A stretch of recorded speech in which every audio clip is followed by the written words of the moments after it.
Olá, a paz do Senhor Jesus para você que me assiste. Eu sou o pastor Luiz Cláudio, seja muito bem-vindo à Escola Federal de Obreiros.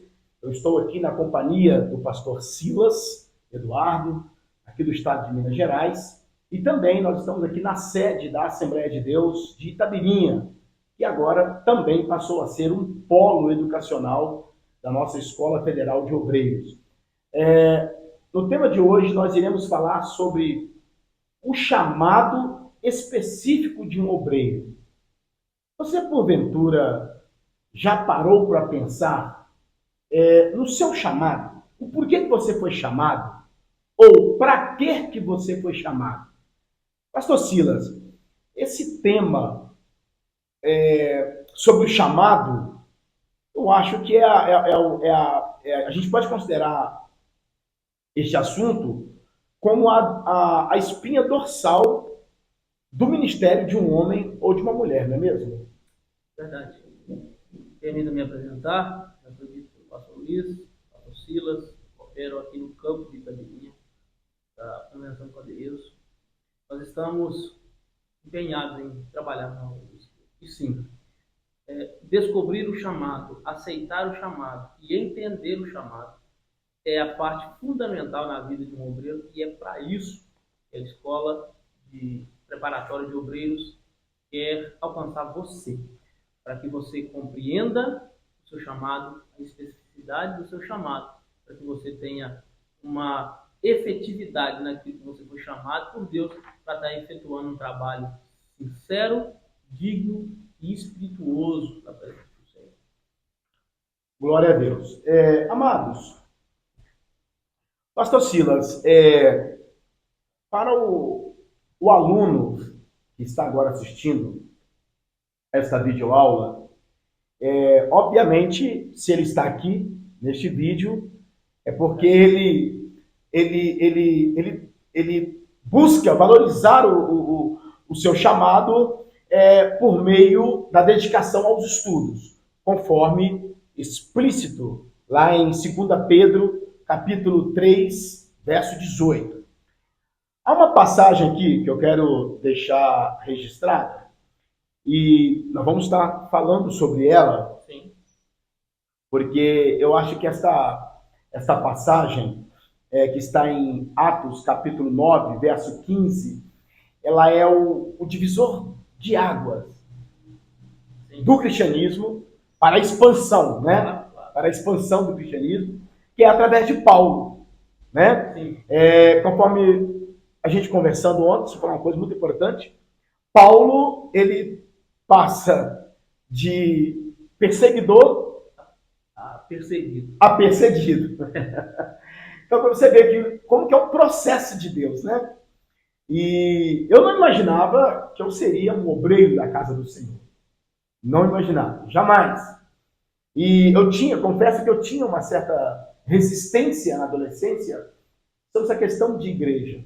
Mas eu acredito, pastor, que chamado é algo que não se explica, se aceita. Verdade. Assim como Paulo aceitou. E quando... É interessante que aceitou, ele aceita de uma forma impositiva. Sim. Tu és para mim um vaso escolhido. Gente, olha que coisa linda. E ponto final. Ponto final. Porque ali Ananias queria questionar o histórico. É como se Ananias pegasse o antecedente criminal, né? Ou seja, os antecedentes criminais de Paulo, e quisesse apresentar para Deus. Só que engraçado, sabe o que eu aprendo com isso? Que o homem olha com um olhar julgador. Sim. E o próprio Deus, ele olha. Humano. É o olho humano. É o olho humano. E agora, tu és um vaso escolhido para mim, meu pastor. Na sua interpretação, descreve aqui, não só para mim, como também para o nosso aluno, a nossa aluna que está aqui estudando essa matéria sobre o chamado, né? Aliás, o chamado específico do obreiro, tu és um vaso precioso para mim. Explícita isso melhor para mim e para os ouvintes aqui, fazendo um favor, pastor Silas. Olha, o que a gente entende é que o chamado, de primeira mão, tem para mim. O chamado é Deus é quem faz. É o Senhor é quem faz.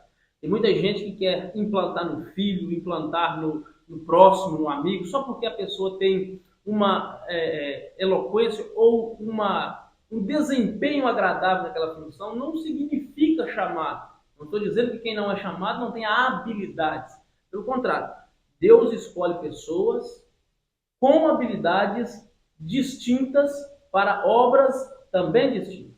Olha só, como eu disse em poucas palavras ontem, ou melhor, anteontem, no curso de preparatório, em relação àquilo que Deus te chamou para fazer, tem muito a ver com aquilo que você também é.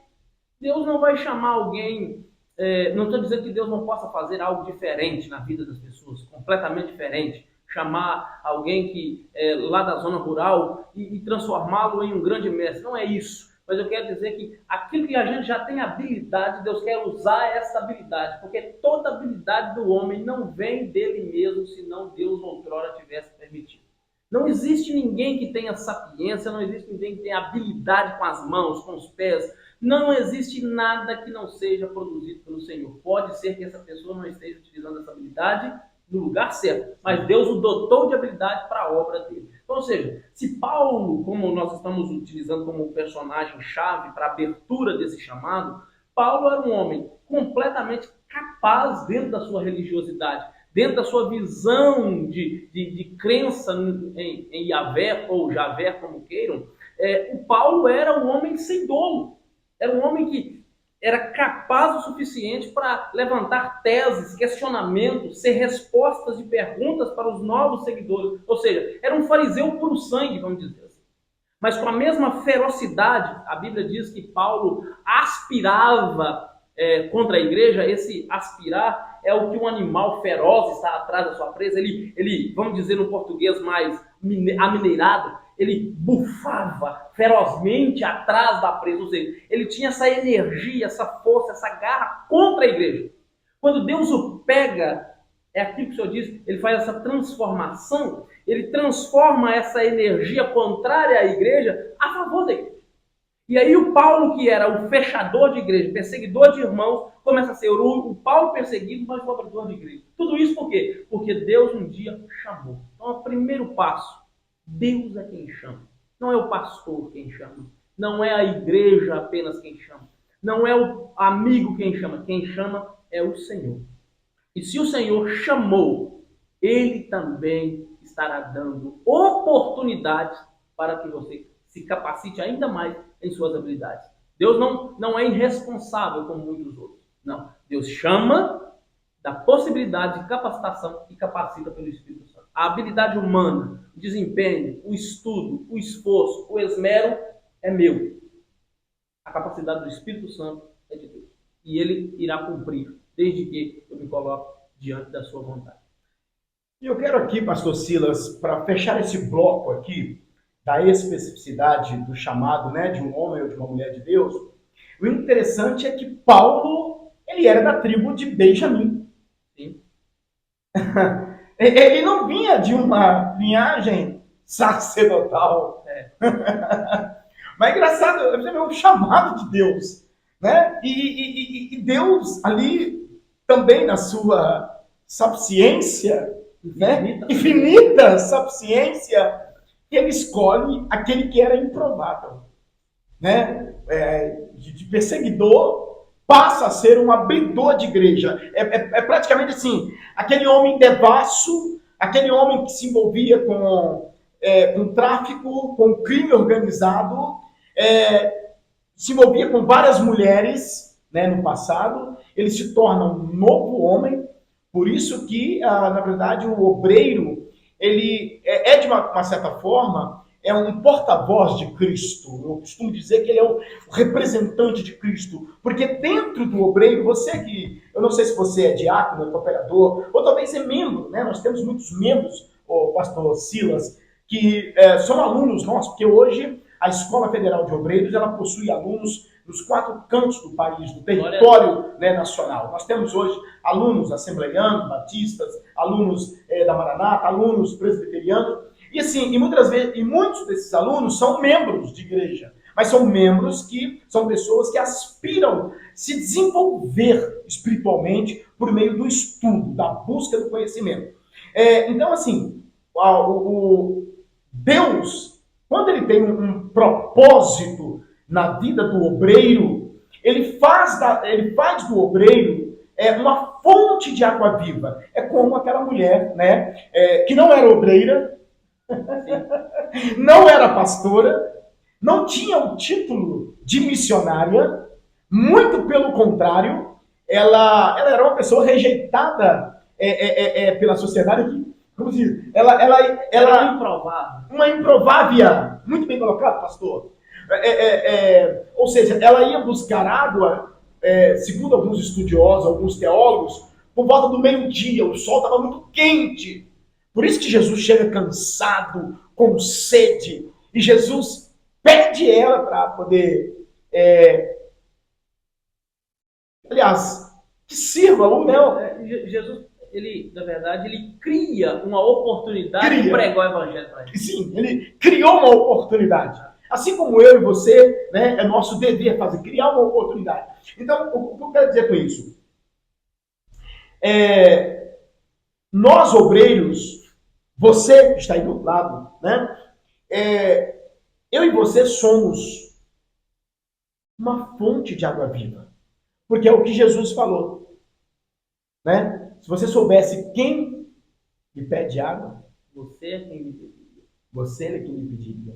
E aquela água, aliás, a água a qual Jesus está propondo não é uma água temporal para a pessoa experimenta e depois tem sede. Não, não, não. Ela jorra para a vida eterna. E o mais importante, é forte, é muito forte. É uma fonte que jorra para outras pessoas, canalizada para a vida eterna. Tanto que Jesus fez dela uma improvável, conforme o pastor e o professor Silas aqui colocou, muito bem colocado, fez dela uma grande pregadora ali em Samaria. O evangelho, ele é fantástico. Eu não sei, eu vou te ouvir, pastor, eu não sei se você que está me ouvindo aí é um motorista de ônibus, um engenheiro, ou talvez é um pedreiro, talvez você é um empresário, não importa quem você seja.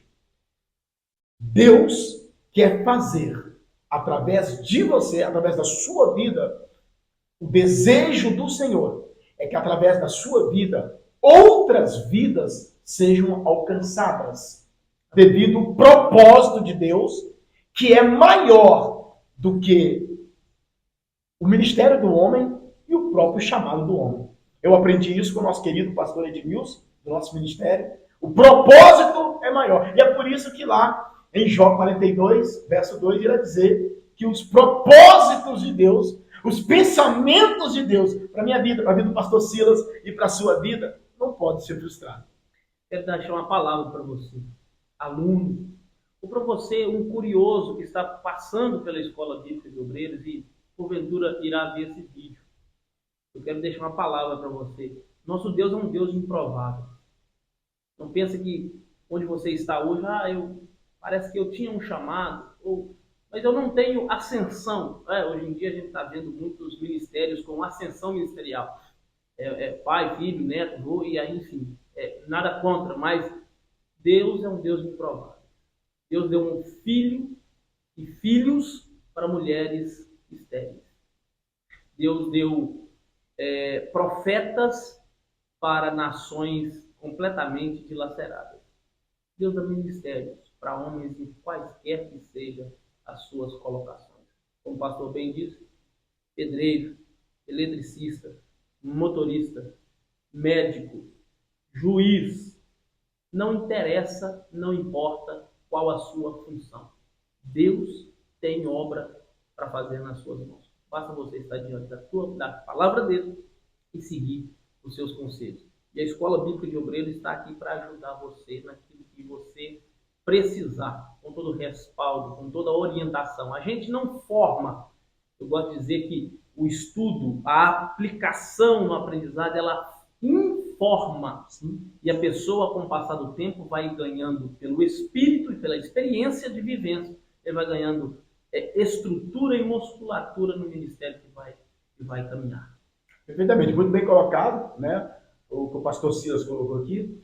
É igual na faculdade. Você termina o curso praticamente apenas com a teoria, mas vai ser na prática que você irá exercer a sua função. Claro que a sua formação, né, o seu diploma, é apenas um documento de legalidade, né, com o qual você está apto perante o Estado, como prevê a nossa Constituição Federal, para exercer. A gente chama de exercício legal da profissão. Acredito que também a palavra de Deus não seja muito diferente, até porque Paulo vai tipificar lá em 1 Coríntios, capítulo 40, capítulo 14, verso 40, que as coisas do Senhor é com decência e ordem. Para fechar esse tópico aqui, saiba de uma coisa, o chamado, ele está alencado, vamos dizer assim, ao propósito, e esse propósito, ele acontece no mundo espiritual. Até porque quando Paulo e Silas, ali em Atos, no capítulo 13, verso 2, o Espírito Santo de Deus vai dizer: apartai ou separai para mim Paulo e Barnabé. Então é o Espírito Santo de Deus que separa e consagra no nome de Jesus. Se você tem uma promessa, esta promessa irá se cumprir na sua vida. Porque em Números 23, 19 diz que Deus não é homem para mentir e nem se arrepender. Se ele prometeu na sua vida, ele vai cumprir para a glória do nome de Jesus. Que Deus te abençoe.